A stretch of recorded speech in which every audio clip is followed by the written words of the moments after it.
Lace. I'm Ed, your landscaping coach. Got a little episode going on. We're doing some synthetic turf back here in the backyard at a project in Boynton Park, California. So I just want to show you some of the progress the guys that have made. We're dealing with a situation where the client wanted to change out the back patio area to something that is less maintenance and just nice and comfortable for him to come out here. So I wanted to show you some of the pros and cons of synthetic turf. All right, here's the area we're talking about.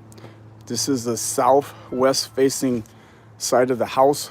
I think I mentioned to you in an earlier video about the the cons of having a south facing wall and putting synthetic in, about the reflective heat that's going to come off of the synthetic turf, because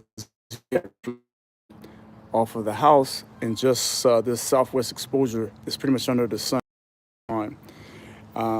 Good thing about this is just the pile is a really nice pile. The selection of the synthetic is nice and thick, so we have a little bit of absorption here from the standpoint of the heat.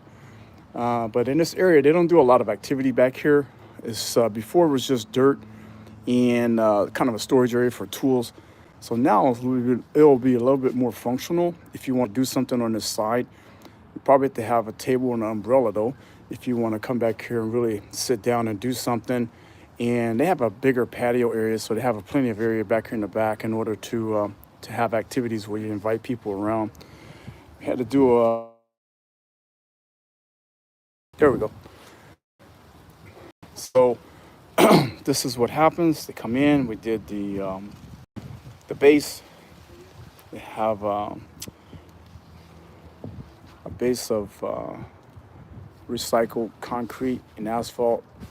So it's road base. I mentioned to you the other day in another video when it was doing the pavers out in the front. We use a road base here also. Guys form it out. They have these carpet nails that they use in order to secure the synthetic down around the perimeter of the project.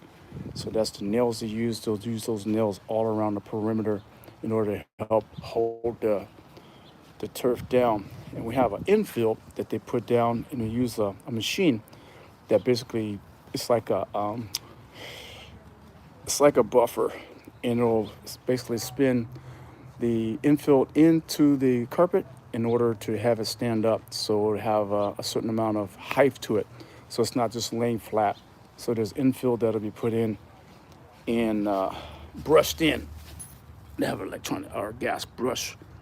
But this is what the pile looks like. This is how thick it is. You see the thickness of it. It has a combination of a fescue blade, and looks like it's also like a Bermuda type look. So this is a blend. This is a blended synthetic turf, and you see the base of it where it has like a weed block fabric. Then you have your fiberglass bottom backing to the synthetic.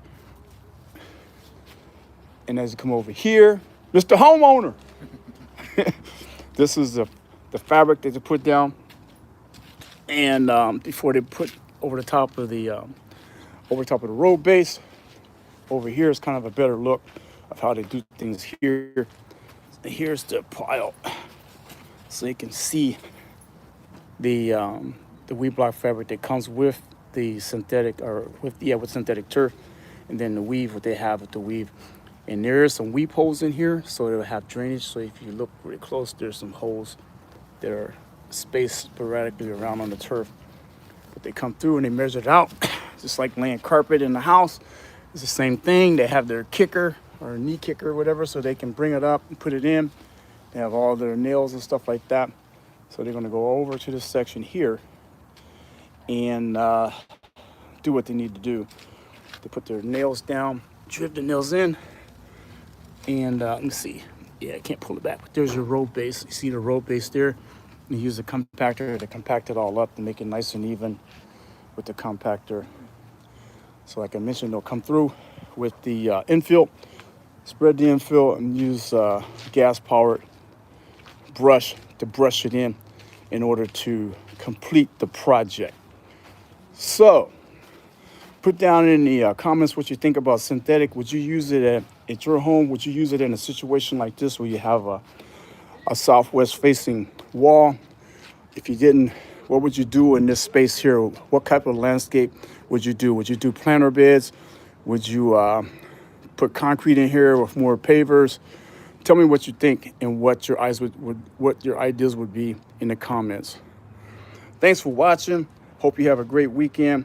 This is Ed, your landscape coach here in Southern California, giving you tips and ideas. Be sure to subscribe if you haven't already subscribed. Hit that notification bell so when videos like this come up, you can be able to check them out, put your comments in there, and please share this to help get that algorithm up there so I can do better videos. And let me know in the comments also on what type of videos you'd like me to shoot. Stay tuned and watch the magic.